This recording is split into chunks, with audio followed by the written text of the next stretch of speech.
Right. Let me just spot myself. Right. Um, Greetings, everybody. Nice to see you here this evening for this talk on St. George's Day. And Steve is going to give us a lead-off talk. Hopefully, there'll be much discussion around this. But first of all, I'm going to hand over to Steve because we'd like to observe a minute's silence for a friend and comrade who has sadly passed away today. So I'm going to go to Steve now. Thank you, Carol. And today I had this sad news from a comrade that a few of us here will know, Alan Armstrong. He spoke at our meeting not very long ago, within the past couple of months, and I'm afraid he's passed away. I heard this terrible news. I was aware that he had cancer, and that we've had that news today. I mean, I've known Alan. Alan was a friend and comrade for over, let's say, over 40 years. And, we worked together on the whole thing about republicanism and internationalism. And I think he made a fantastic contribution to Scottish republicanism and Scottish internationalism. He wrote a lot of stuff about nationalism from an internationalist perspective. He wrote a lot of stuff on the ideas of what he called internationalism from below. He has to say he spoke at our meeting recently. So I would just like comrades, I haven't quite absorbed it all myself, but I'd just like us to have a minute's silence. Carol, thank you, comrades. I know some of the comrades are on here. We may speak about Alan later because we've only got the news today. I know there's comrades on here who know Alan. So anyway, let us move on to the main topic of today. I don't know if any comrades had seen the news today, if it's recent news, but one of the things that happened today that was coming up on the news, there was a clash in Whitehall with a number of St. George's Day protesters at a rally. And you can guess perhaps about this rally. They were quite upset because they were called by the police far-right protesters, and they didn't like the idea of being called far-right protesters, but I think we would call them definitely far-right protesters. And they got into some sort of, I haven't really seen the full reports of what was happening, but they were all out because it was St. George's Day, and St. George's Day is a very important point. For they were singing apparently "England Till I Die," blocking Whitehall, and so I did want you see all the flags there. We've been discussing, quite a bit the flag question. I'll come back to the flag question in a minute. But I wanted to let's just move on a little bit. Here's a sort of patriotic symbol. Our England. It must have come from the same place. And I thought the thing about St. George is it was always dragons and lions. And people tend to forget about the dragon. And I think if we look at the idea of the dragon, St. George slaying the dragon, I think in some people, if you heard Chris Knight talk about this, is that of course, St. George was a Christian knight who was martyred in, I don't know what century, Carol might know what century it was, in the area which is now Turkey or Palestine or that sort of area, Christian knight. And he's got there slaying the dragon. And Chris Knight always argued that the dragon in many mythologies represented female power. So if St. George is slaying the dragon, then he is, as it were, slaying the power of women in this particular story. So you might think St. George might be a misogynist idea. Certainly St. George is a royal and religious symbol going back to the Crusades. Remember King Richard the Lionheart. And as I was looking into it today, also, the City of London has its own flag, which is also a red cross on a white background, very similar to St. George, but with one key difference. It's got an upturned sword in the top left-hand corner. And now apparently this is the sword. Well, it's a disputed argument over this. One say it's the sword that killed St. Paul, who is the patron saint of the city. Hence, St. Paul's Cathedral is really the big church of the City of London there since about the 13th century. Some think it represents the dagger that William Walworth, who was the Lord Mayor of London in 1381, because this symbol that the city had goes back to 1381 when they redesigned it. It was a symbol of the dagger that Walworth used to kill Wat Tyler, who was the leader of the Peasants' Revolt that William Walworth stabbed on Blackheath in 1381. So this St. George's flag flies over the Guildhall, over the Mansion House, which is the official residence of the Mayor of London, and all the structures owned by the City of London, like Tower Bridge, Hampstead Heath, and various other places. So there are two versions of this. There's the English St. George, and then there's the City of London St. George flag, although it's St. Paul's flag, I suppose. But both of these come together, I think, quite significantly. I was looking at some other ideas of patriotism today. We had, let's have a look. We had The Sun, the Patriotic Sun newspaper, and they decided to give us a populist definition of England, symbolised by. Sorry, going back again. Sorry about that. Three things: nice bit of fish and chips, with a pint of mild, and a toast to His Madge. Now, there's the Sun's idea. So, Carol, sad to say, no wine drinking, which is obviously a bit French, a bit too French for us, and perhaps a bit girly. You've got to have a proper pint of mild from up north. And the Sun then goes on to say it's fashionable to hate Britain, and especially England, if you are the kind of people who think they know best. Snowflake students, woke lefty charlatans, and smug politicians. So here we have another definition of English. And the other thing that happened, Phil put up some stuff about this, but of course, Keir Starmer wrote an article in the Daily Telegraph, or was it, maybe it was a Sunday Telegraph, the Daily Telegraph.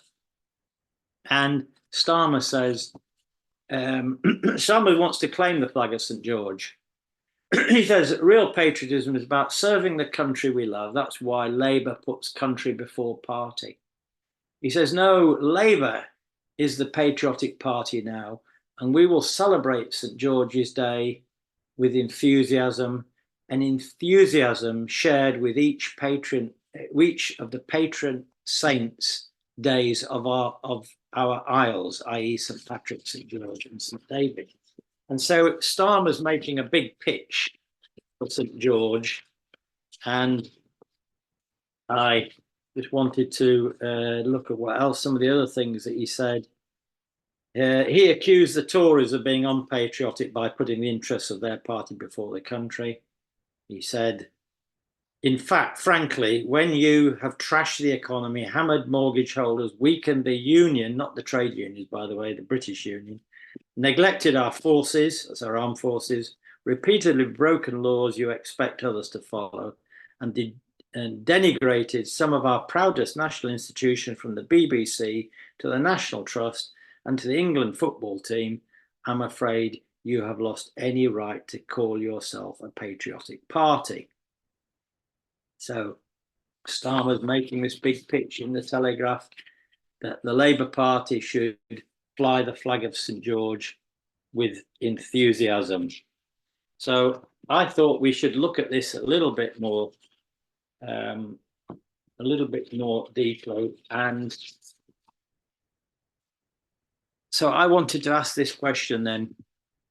Another England is possible and necessary. That was a theme. We have that slogan, another England is possible and necessary. So if I would ask myself, should we celebrate St. George's Day? Then my answer is definitely not. Should we ignore St. George's Day? And my answer is definitely not, which is why we're having this small meeting, because we're not ignoring it. Should we see it as part of the class struggle? And I believe, yes, that we should, that the nation is part of the class struggle, and we have to look at what Republicans think about nations and how they figure in the story. So it is about national identity, it's about culture, language, music, and indeed the Constitution, and indeed who are we? It is that identity. How do we define ourselves? So I wanted to give, I said two nations in a nation. So I wanted to take up this idea of two nations in a nation, which sounds a bit funny anyway. So I thought I'd start with Benjamin Disraeli. I'm going to do Benjamin Disraeli. I'm going to do Lenin, and then I'm going to do David Olusoga before coming to our name. So let's start with Benjamin Disraeli. And these are just quotes that I put up there. Benjamin Disraeli speaks about two nations in the novel Sybil, or Two Nations. He says, two nations between whom there is no intercourse and no sympathy, who are as ignorant of each other's habits, thoughts, and feelings as if they were dwellers in different zones or inhabitants of different planets, who are formed by a different breeding, are fed by a different food, are ordered by different manners, and are not governed by the same laws. These two nations, of course, that Disraeli is talking about, the Tory politician, Tory Prime Minister, Benjamin Disraeli, are the rich and the poor. So there are two nations in our nation, the nation of the rich and the nation of the poor, said Disraeli. And of course, when we hear about one nation Tories, he was promoting the idea we need to have one nation. And this is where one nation Toryism, which was meant to be overcoming the distinction between the rich and the poor. So there's one thought of two nations in the nation. Here's another one from Lenin. Lenin says, there are two nations in every modern nation. There are two national cultures in every national culture. There is the great Russian culture of the, can't pronounce it, Purushkeviches, Gushchovs, and Struves. But there is the great Russian culture typified in the names of the Chernyshevsky and Plekhanov. There are the same two cultures in the Ukraine as there are in Germany, in France, in England, among the Jews, and so forth.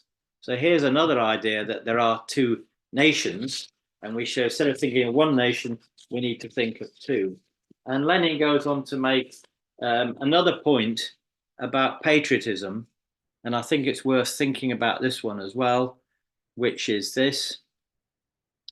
These people, I don't know, these people are right-wing, conservative, czarist ministers, etc. And these people down here are social democrats. So that's what's being contrasted in that. And then he says, he asks this question: is a sense of national pride alien to us great Russian class-conscious proletarians? Certainly not. We love our language and our culture, and we're doing our very utmost to raise her toiling masses, i.e. 9/10 of her population, to the level of a democratic and socialist consciousness. To us, it is most painful to see and feel the outrages, the oppression, and the humiliation our fair country suffers at the hands of the Tsar's butchers, the nobles, and the capitalists.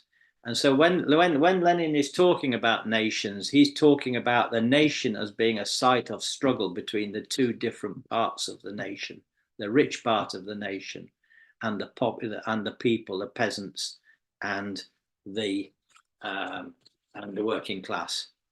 And so, yes, we have a kind of national pride, which is pride in the people, not and hatred for the rich and powerful exploiters and oppressors. And let me come up now to David Olusoga. Comrades may be aware of. David Olusoga writes about the recent football. And I did once say England isn't a nation, it's just a football team, as a sort of joke. Because a lot of the way, because we don't have a parliament, we don't have a sort of normal identity, football is often the way. Starmer, when he's talking about Englishness, he mentions football. And here's David Olusoga talking about that too. He says, this tournament has been a tale of two Englands, he says. In one of those Englands, the national anthems of other nations are booed, and fans from rival nations, some of them women and children, are abused in stadiums and on the streets. So here's one idea of England. And then he says, there's an alternative England. The one that's embodied in Southgate's team itself is a nation that seems to flicker in and out of existence. The last time it openly celebrated its existence was 3 years ago during the World Cup. I don't know if you can see the bottom a bit more of that, during the World Cup. And he goes on to say, sorry, go back again. He goes on to say a celebration of youth, creativity, and diversity. So Olusoga sees as a struggle between two different views of what England is or what it could be, is expressed in that whole thing about taking the knee, having black players playing for England and so on, and what was England's identity. So it comes out there. So I think the idea, we always have to think when we're talking about nations, to always think of this idea of Disraeli, Lenin and David Olusoga observing the idea that there are two nations, which then makes it a little bit of sense by to go back, I think, to the idea. If I could just cut out of this again, Carol, I might have come back to it. I'll just stop sharing here. That when we are talking about England, we were talking about this flag that comrades have seen. Well, we've seen this one. I see if that's the one. It's got the I can't hardly carry it anyway. It's the flag of St. George. And then, of course, we were always promoting this one as an alternative idea of England. So here's the two Englands, the flag of St. George, England, and here's this England, which we've got here we've symbolised here in three colours. And these three colours taken together, I won't get all of it in the picture, but you'll have seen it before. The green represents the Levellers, the Democratic Party, the Revolutionary Party of the English Civil War. So at the very heart of this identity of England is our struggle for democracy. And then on this side of it, with the red and the green, we have the idea that comes from the Chartist movement. The Chartist movement had a tricolour flag, red, white and green. The Chartist was the first mass democratic working class movement in this country. So the red and the green symbolises that. And then at this side, in the green and the purple colours, these are two of the colours of the tricolour of the suffragettes, which had a tricolour which stood with the idea, give women votes. So in this idea of colours that we've chosen and promote is the idea of the struggle for democracy in England, of the Levellers and the Chartists and the suffragettes. So it's our past democratic struggle symbolised in these colours, not in the flag of St. George, the Crusader religious icon from the time of Richard the Lionheart and all the rest of it, a royal and religious symbol. And of course, by putting them together in three like this, in a tricolour, for us, they also symbol a future, the future idea of a republic of liberty, equality, international solidarity, and of course, democracy. So we think it's not okay just to simply condemn the flag of St. George in some sort of moralistic way. You have to say that there's an alternative idea of England. It's an idea of class struggle. It's an idea of the people fighting for their rights and for their freedoms. And that's the idea of England that we should be promoting. And it links back to what Olusoga's saying. It links back to what Lenin said, and it links back to what Disraeli pointed out about the two nations within a nation. So at that point, Carol, I think that's probably a good point for me to finish. Oh, I did have one other point. I did have some thoughts about one of the things that we needed to do just at the end, to think about, and this is something we've talked about, what is the nature of the epoch that we are living through in England or in the UK and the rest of the UK in this period? And in my opinion, this epoch really stems from 2007-8 and the banking crisis. I think that has been had a huge impact on England. I think the whole period after 2007-8 is different. In the Republican Labour Education Forum, we've talked about the idea of a degenerated social monarchy, and I think it's just worth it to as it were end on this point. Hang on a second, if I can see where my notes went on this. The idea of a degenerated social monarchy, and that is to say, the idea that we're living in an epoch when the 1945 social and constitutional monarchy, the post-war welfare state, has not just been dismantled, it is absolutely collapsing, it's putrefying, it's decayed. We're in a period of serious decay for our system.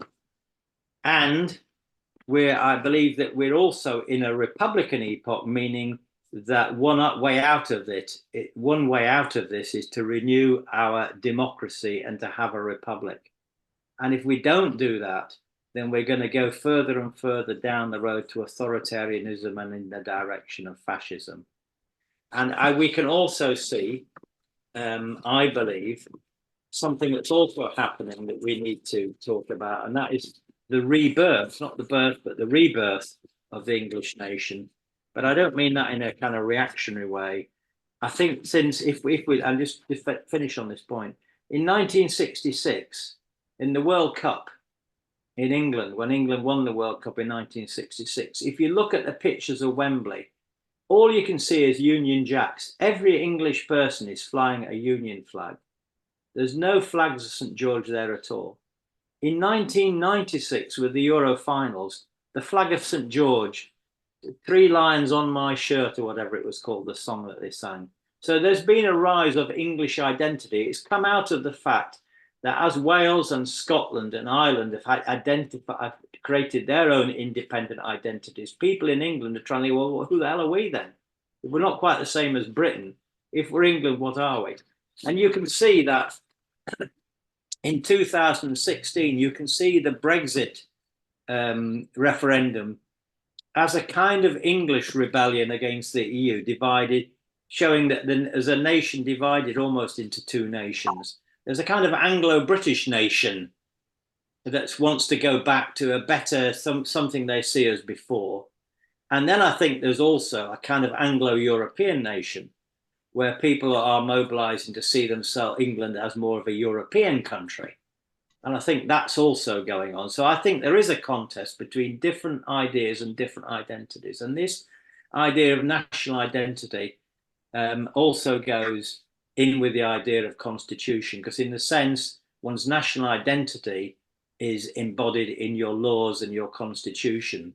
When we had a recent talk at our day school, Anthony Barnett made a very strong argument about the link between national identity and constitution. So we're in a period where we're having to work out our identity, our constitution, whether we're going to become a republic, what's happened to the 1945 welfare state, and what kind of England are we going to be?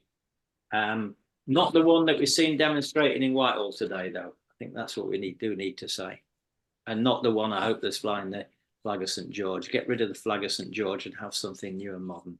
And I'll finish there. And I will now stop sharing, Carol. Thank you very much, Steve. Really interesting talk, I think, very interesting. And if anybody would like to come in and ask questions or comment on what's been said, please raise your hand and come in with your viewpoint or a question for Steve. I was quite astonished to think that, not really astonished, as I thought about it, I thought it actually makes sense that the dragon can represent femininity, womanhood, because that's been in our language, hasn't it, for quite a while, the old dragon at home or whatever. So I thought, so that's where it comes from, because it has been quite widely used to describe your wife, the woman at home. And that actually made sense to me. Also, the Chinese dragon, Chris Knight will tell, who does a lot of stuff on this, Carol, to just say that he talks about the importance of the Chinese dragon, and he goes back to his whole theory of human evolution and sees all the dragon stories that appear in ancient religions and rituals and cultures are all to do with women's power. And if that is the connection, then the slaying of the dragon, if you like, is seen to be as a kind of male domination of women almost. So reason we don't want to celebrate St George is because he's a chauvinist as well as a crusader and all the rest of it. But anyway, really not, and I certainly hadn't linked those two together before, so that's news to me. Peter's got his hand up, so I'm going to bring Peter in. Yeah, I thought that was a very interesting contribution or introduction that Steve's made, and obviously it needs a lot of consideration. On the flag issue, obviously the flag of St George is a reactionary flag because it's a flag of oppression. And you've obviously you see the characters that turn up in Whitehall. Yeah, we all know they're from the fascist contingent, and you also see at football matches people waving St George's flags are also from the fascist movement that's organising amongst the football hooligan fraternity. But I think the flag that you've produced is a good alternative, but the real alternative to it is the red flag, and especially if it's got a hammer and sickle in the middle of it, because that's a universal flag. It's not just applies to this country, but it's recognised all over the world, and there's various countries that actually use versions of it, not always in the best way, but that's what it's there, and it comes from the struggle of workers. I believe it was the car workers in America who were shot, massacred by the police, the factory owners, and their goons, and it represents the blood of those martyred workers. Why we have the actual red flag, and that's also why the Labour Party, I mean, it's abusing it, but they always sing the red flag. Well, I think they do. They used to sing the red flag at the end to end their conferences, and their stuff was all leaflets and whatever always had a red design to it. So I think that's the flag. That's the flag I want to stand under, and that's the flag I'd be very proud to wave. And that's patently why, because it represents the universal flag of the international working class. Ah, good points, Peter. Thank you. I'm going to bring Mike in now.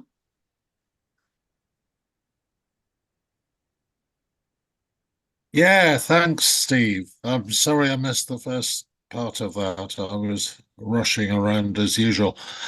I don't know whether you made the point before I came in, but of course, St. George himself is a massively contested figure.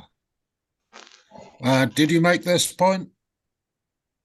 I don't know if it did, but you go on. You make it. Yeah, go on. Yeah. People have a whole. I mean, yeah. he's claimed. I mean, not just is he. He's not a British. He's not an English figure. Well, no, he's not only English, but he's claimed by a Georgian. number of countries as their very own, and they are far distant from England. He's claimed by Portugal. He's claimed by Turkey. And I've even heard stories that he is thought of as a Palestinian saint. Yeah. And Georgia, don't forget Georgia in Russia. That's another place. That's why it's got called Georgia. Of course, there is that. I hadn't ever really looked at that connection, actually. So there is something bogus and fake about this from the very start. That somehow, you know, the glory of England as the centerpiece of the British Empire is, you know, you can see it's cut and paste propaganda that has been put together very successfully over generations during the empire itself and since. But I mean, you know, whereas until, you know, you made the point, Steve, until very recently, it was always the Union Jack. And of course, our good friend Keir Starmer has a great deal to say on the Union Jack and how it should cover any publication or adorn any lapel of any Labour candidate, and, you know, anything that Labour puts out must be so covered in Union Jacks. There's a number of candidates, and not just the left wing, were very concerned that people would mistake them for the British National Party or something similar because of the kind of the high incidence of Union Jacks. But yeah, I mean, the emergence of the flag of St. George, and there's something particularly, well, I mean, it celebrates all that is boorish about England. And it you know, the fact it came out of you know, football and fights and so on to prominence is perhaps no, you know, it's not surprising at all. So yeah, I mean, you know, Peter's absolutely right.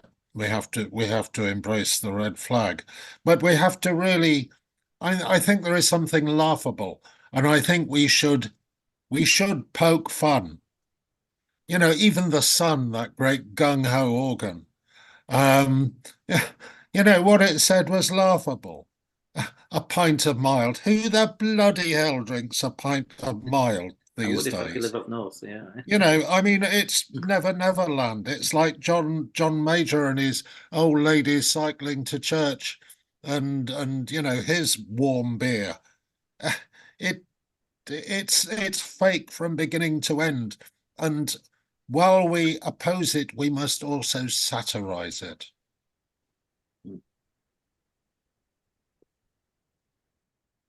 Yeah, I agree with Thanks all very that. much, Mike.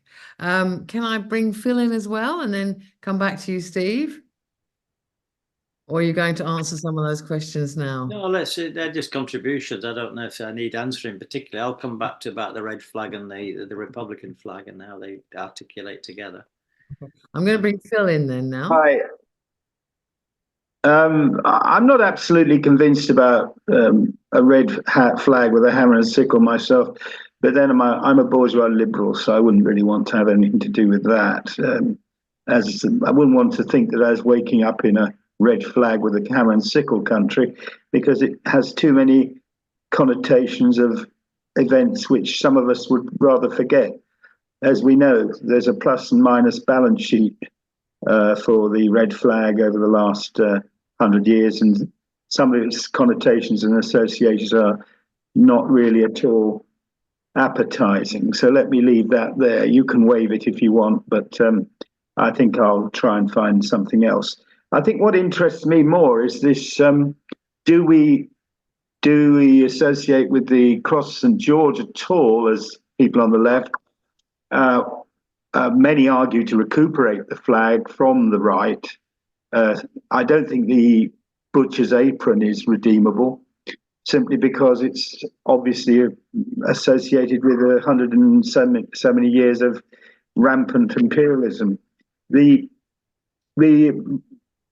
St. George's flag, on the other hand, is contested, and I'm not convinced that it is correct to leave it in the hands of the fascists.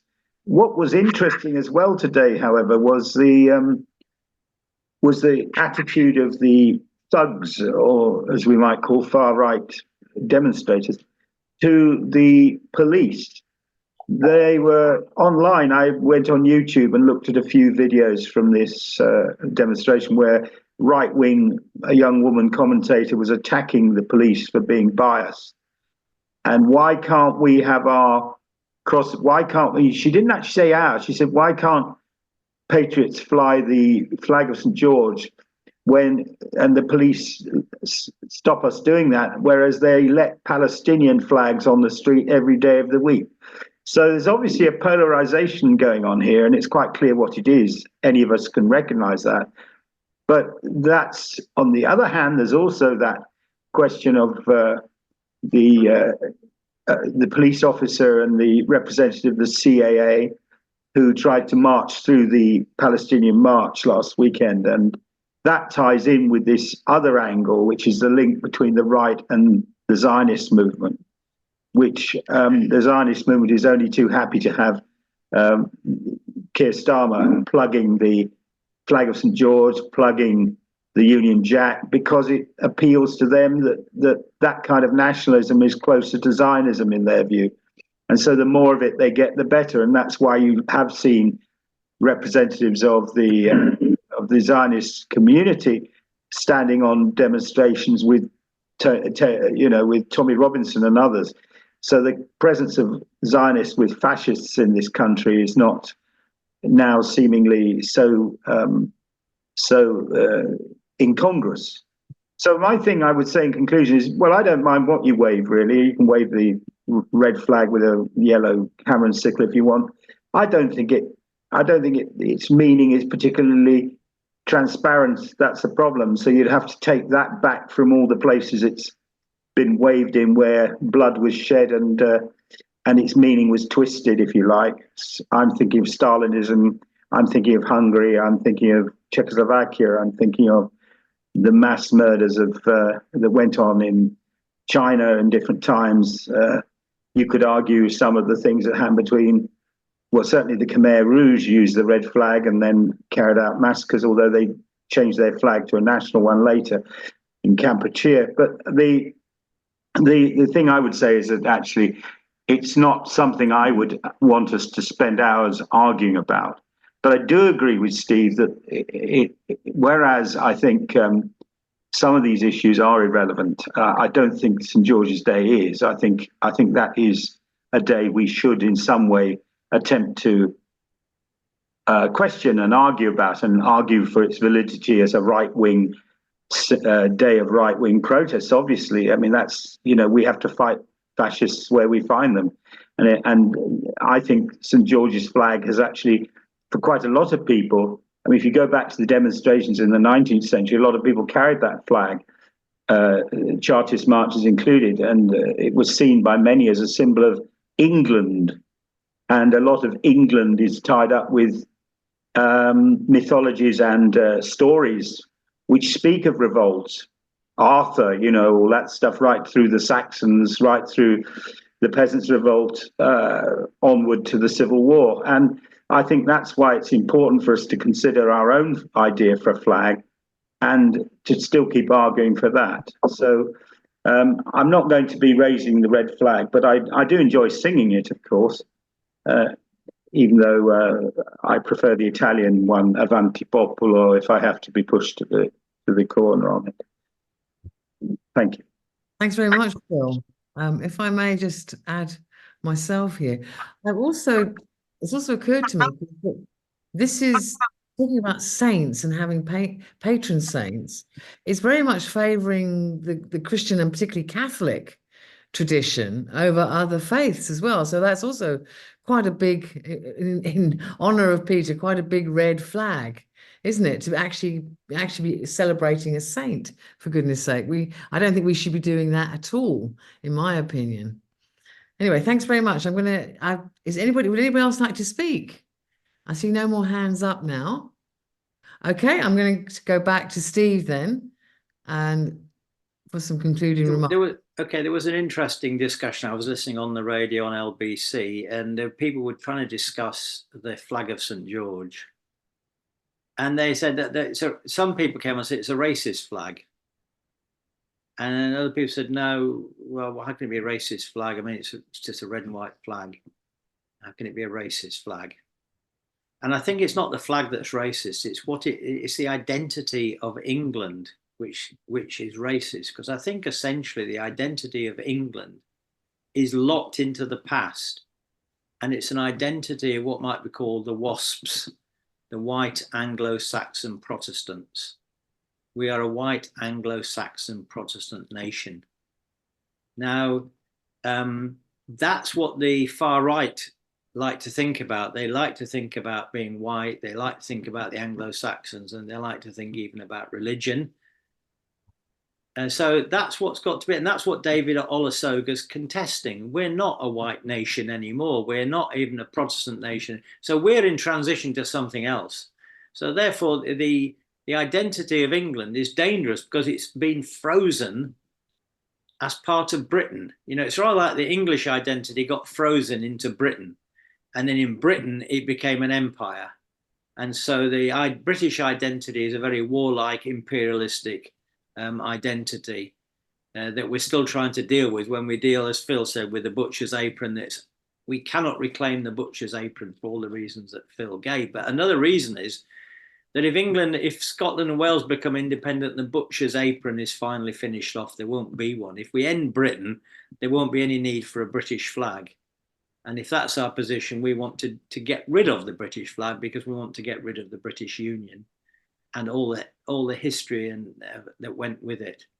Many black people in England still rather think of themselves as British, because if they've come from, let's say, the Caribbean, then the identity of British seemed in some way to include them, whereas English seemed to exclude them. You know, they think, well, English is a white thing and we're not white, therefore. So English is a problematic identity historically.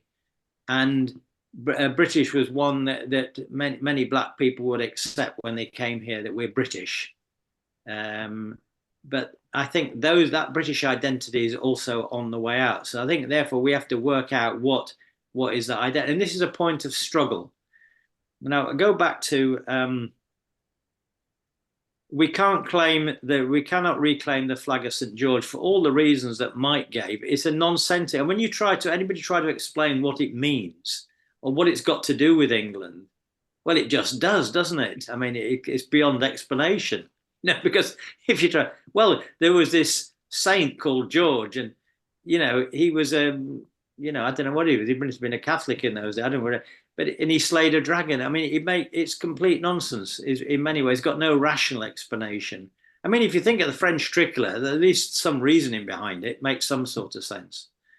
So that's the flag of St. George is a kind of leftover flag that we definitely, and a leftover identity and a leftover point where England is part of Britain, and it's that leftover that we have to get rid of.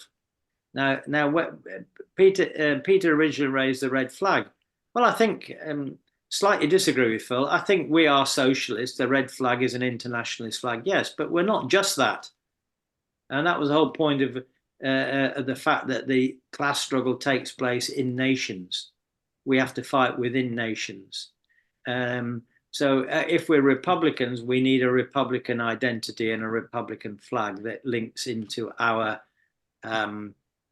history and our tradition. If we're going to fight the far right and their flag of St. George, we have to have an alternative story about England, an England of struggle, an England of popular fighting for democracy, an England where the people rose up, an England where there was a revolution, where the Levellers overthrew the monarchy and had created a republic, where the Chartists fought massively for the right for working class people to vote, where women fought as suffragettes, etc. Anybody who goes into this debate you will hear so many people start referring to the Levellers and the Chartists and the suffragettes as something that represents an alternative idea of England, an England of class struggle, an England of democracy, an England of fighting for change. And that's the idea. That's what we have to put up against St. George and his dragon and the far right, you know. And if we do that, then because we're putting it onto a class basis, then we can take on not a national basis, we're actually starting to put it onto a popular and class basis. Then I think we have a weapon to use against the far right. I think far from doing what Keir Starmer's doing, thinking he can take the flag of St. George for himself, we have to put the alternative to that. And it's an alternative, I'll finish on this point, with a political and constitutional future, the future republic, the future democracy that we want to see. So I think that would be my case. But I come back saying we shouldn't, as I said at the beginning, we shouldn't celebrate St. George. We shouldn't ignore it. We have to see it in the context of an ongoing class struggle over identity, over constitution, over who we are, what kind of nation we are. All of that has to be fought out. Finish there, Carol. Yes, very well made. Very well made. I mean, it's sort of almost, yes, it's a class struggle, isn't it? The Union Jack is about a union that was imposed by the elites and the people had absolutely no say whatsoever, whereas our flag is celebrating the Levellers, the Chartists, the suffragettes, all the people that wanted democracy, that wanted the vote, that wanted electoral reform, wanted to wrest power away from the elites and to the people. So I absolutely get what you're saying, Steve. So it's the two flags really do symbolize the class struggle. I think our flag, I really like our flag. I think it's a very good symbolic representation of the fight for democracy. I noticed Tim, I just noticed, Carol, just to add to that, I noticed that Tim was making a point I hadn't thought of. He's making a point in the chat about English saints in there. I don't know if he wants to elaborate or say anything about that. Yes, Tim, would you like to speak about that, and I'll bring Phil in. He's made some other points before that. Actually, we can keep going with this. It wasn't meant to stop. Yeah, no, okay. I nearly didn't join this discussion because I don't think it's really very exciting. But Steve, you have managed to make it more exciting, so that's good. That's good. Thank you for that. Yeah, what did I say? I said about St. Edmund. Now his name lives on in the city of Bury St. Edmunds, but he was a king in East Anglia, and he fought against the Danes and the Norsemen, and I think he died in battle as a martyr. So he was made a saint, and he was the patron saint of England from around about 800, 900 AD up until around about 1415, when King Henry V, with his famous cry God for Harry, England, and St. George. Ah, Yeah, good, I forgot famous that point. phrase. Yeah, I forgot that part. That's a great point, Tim. I forgot that one about he, Harry, England, and St. George. Sorry. he declared, oh, well, let's make St. George our patron saint. And being the king and an absolute monarch, it was no sooner said than done. I think it's rather comical. They have, I was just checking on Wikipedia about this. There have been 2 attempts in the present century, like 2006, 2012, to get Saint Edmund reinstated as the national saint. But whether we have Saint Edmund or St. George doesn't really matter. I find it rather engaging that we have as our patron saint someone who never came to this country, someone who is shared with numerous other countries and cities and important regions, and someone who's the patron saint of sufferers from syphilis. I think that's really rather engaging that we have such a person as our saint. That's all really. But thanks very much, Tim. That's very interesting. I would say that Edmund was far more worthy of being the patron saint of England than St. George, definitely. yes. I'm going to bring Phil in now because he had his hand up previously.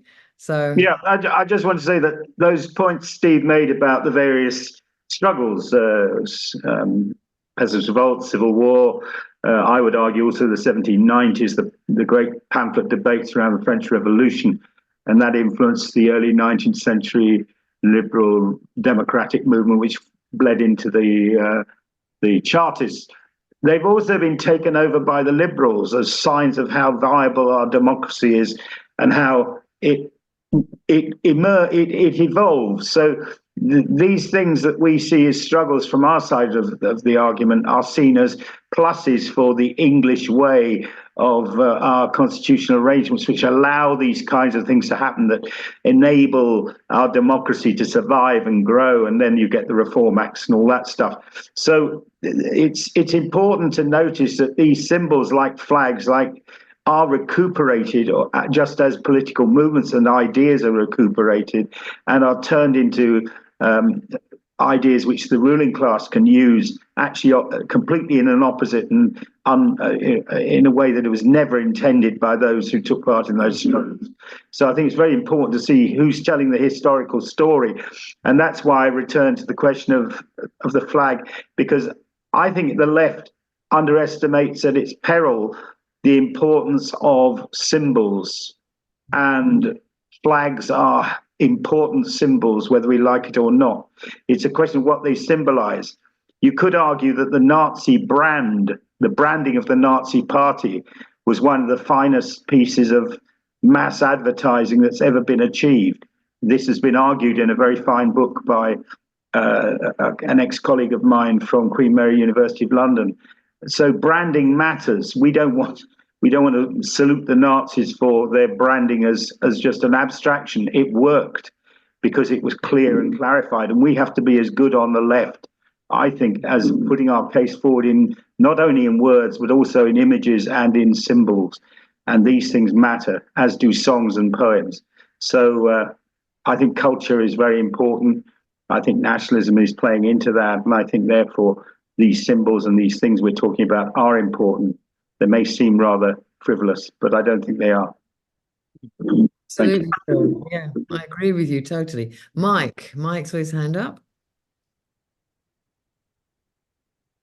Yeah, I think Phil is absolutely right, actually, about the importance of flags and symbols, and witness, in fact, the success pre the Stalinization of the red flag, the hammer and sickle, the red wedge. The red wedge drives the whites. And Kandinsky, and all of those early images, and the creativity of culture, which emerged only briefly but very strongly in post-revolutionary Russia and around the world as a result of the Russian Revolution. There was an upsurge not just in a kind of political ambition the proletariat, but in a range of artistic expression. So I think that's important. The other thing, though, I wanted to say was really to answer Tim. Tim, I don't wish to disappoint you about dear St Edmund. I go and visit probably 2 or 3 times a month, if not more, the little city of Bury St Edmunds. It's just up the road from me, and dare I say, there's nothing very special about it at all. Its abbey is it is considerably fake. It has been so tutted up, it's very hard to see what architectural style it actually is. And it's basically well known as where a lot of very well-heeled older people come to spend their last few days, including, interestingly, Norman Tebbit. So that's Bury St Edmunds for you. Thank you very much, Mike. Matt Hancock, isn't he, St Edmunds? Is he? Oh no, Matt Hancock as well. Oh dear. Keep a close watch on him. I'm pretty sure he's gone there now to sell more indulgences. Well, I think he's people have ceased indulging him.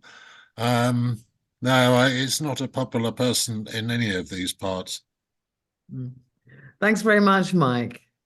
So back to you, Steve. Yeah, I don't know. I don't think we really need to have saints particularly. I can't see why we would. I think there are martyrs in our whole movement, people who've died fighting for the cause, and we'd want to remember them.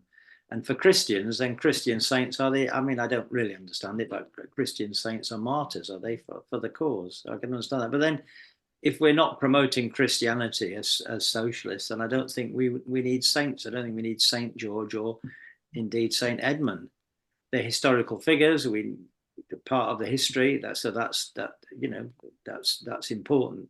But I can't see why we'd want to base our culture on those, rather than basing our culture on the class struggle, not kings, not the struggle of kings and what kings did or leading archbishops or whatever, but on struggle. So I think obviously we're inventing a story about England. We're contesting it. And even if we invent the story by saying levelers, chartists and suffragettes, of course, liberals will say, oh, that's they want to claim it as well. But obviously we claim it as part of the struggle of working people for their freedom. So just because we claim the levelers and chartists and suffragettes doesn't mean that we don't have to keep fighting for that. To say that the people in England actually have a lot of conservative people. We were a revolutionary people in the 17th century. We fought for democracy, not in the tame way that the ruling class wants us to do it, but actual mass struggles like the Chartists and like the suffragettes. So I think it's very important to claim that radical revolutionary tradition. We've chosen the levelers, Chartists and suffragettes, and I'm sure there's lots of others on that route, on the same path, that fit into that story, but they're just symbolically taking them and putting them together in our flag to represent a future, which is a Republican one, a future of liberty, equality and solidarity. And that doesn't go against the idea of socialism, by the way. I mean, so that's why you can have a Republican flag and a socialist flag together, just as you could in France, etc. I mean, eventually under communism, nations will disappear, like classes will disappear, like states will disappear, but they won't disappear except through struggle, through pushing them to the most democratic degree. So, that's what I would say. Just to finish, I think we should think about, I see St. George's Day as a chance to really reflect upon the class struggle, and not to get carried away with all the things that are going on. And I think that's what we have to end up. We have to do that more than we have done it so far. And I'll finish this. I don't think the left really doesn't look into the question of England at all, I would say. And it's a danger that's going to catch us out if we don't start doing that. And I think that's what we're trying to do in the Education Forum, think about these sorts of issues. They haven't really gone much beyond Billy Bragg doing it. Billy Bragg did a lot of stuff about England, but he still remained not in a Republican framework. So he's still working within that. I don't know whether probably Billy Bragg probably has the flag of St. George, but we wouldn't have that at all. Okay. Thank you very much, Steve. I think it's been a very unusual and interesting meeting. I'm really loving the idea of the two flags representing the two classes. I hadn't thought about it that way before. It's very good. Phil. Couple of quick sort of announcement-y things. May I do that? One is to say that the David Lammy show, if you can get hold of LBC's global app and listen to David Lammy's show on Sunday, was interesting, particularly the third hour, because he was dealing with what Steve and I are looking at, which are the scandals of how the Crown has enabled these things like the blood scandal and Windrush, etc. And he brings on David Olusoga. But what's interesting is at the beginning of his program, he lists these scandals and then he says, why do they keep happening? And as a Privy Councillor, he has an inside track on how the Crown operates. So he ought to know why they keep happening. But of course, he doesn't acknowledge that. But I think it's interesting that he said all that in response to Kemi Badenoch's naming the Crown and the establishment of 1688. She actually explicitly referenced it as being the point where we don't need to worry anymore about a lot of these irrelevancies like the slave trade and that, because we became a democracy. And that was what put us ahead of everyone else. And our democracy is more advanced. Fascinating for someone whose heritage is Nigerian, who is a country was so part of the empire, to have this sort of totally absorbed view of what the actual democracy in the country that created the empire is, how it is structured, and she thinks it's so wonderful. The other thing I'd mention is on Channel 4 News, I noticed tonight, this isn't strictly our business, but it was there's an interview with a soldier who's come out and said that he's extremely upset and disturbed by what they're doing in Gaza. And this is possibly of interest to you if you like. You get Channel 4 News on replay or something, you might want to have a look at that. I was just tipping you all off about that. I saw it as we were here. Thanks very much, Phil. Can I just make a little comment on what Phil said? Because I agree with what he said, but just something else. I mean, what Badenoch said, as far as I can see it, was that she wanted to say that it wasn't slavery that explained the wealth of slavery that explained the success of this country. That really wasn't it. It was, as Phil said, it was our constitution. It's because we had this constitution of the Crown in Parliament. That's what gave us the big advantage in terms of our industrial development and becoming an advanced country and all the rest of it. Not realizing, by the way, that it was the Crown that created Britain and Britain created the empire. So as soon as we had the Crown and the Bank of England, we could build the ships, the Royal Navy, the ships could go across there to protect the slave trade, and to cover that whole Atlantic slave trade. So she didn't realize that she's actually, in referring to our constitution and the way our state was formed, our state made slavery. That was because it wasn't a genuine democratic revolution. It was a kind of counter-revolution of the aristocracy in the city of London. They used that power to create slavery. There's a direct connection between them, and it was a defeat of the earlier revolution, the democratic revolution of the 1640s, that then meant that I think it was Charles II, or it might have been James II, that got the Royal Africa Company on the go.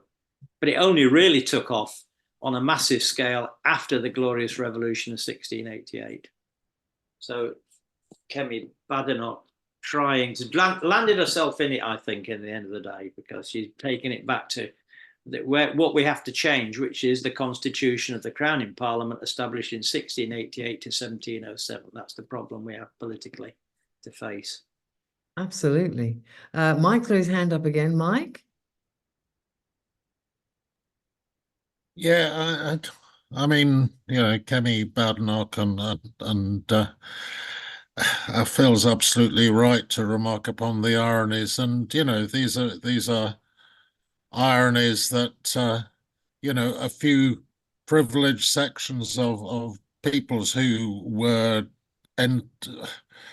colonial subjects and brutalized by the British Empire. There were always a few who were trained up, and they become defenders of the system like nothing else. But she is plain wrong, because I mean, it's now pretty much established, I think, that the basis of the institutions of the City of London and the wealth that was created therefrom was from the investments resulting from the slave trade, in particular when the slave owners were paid off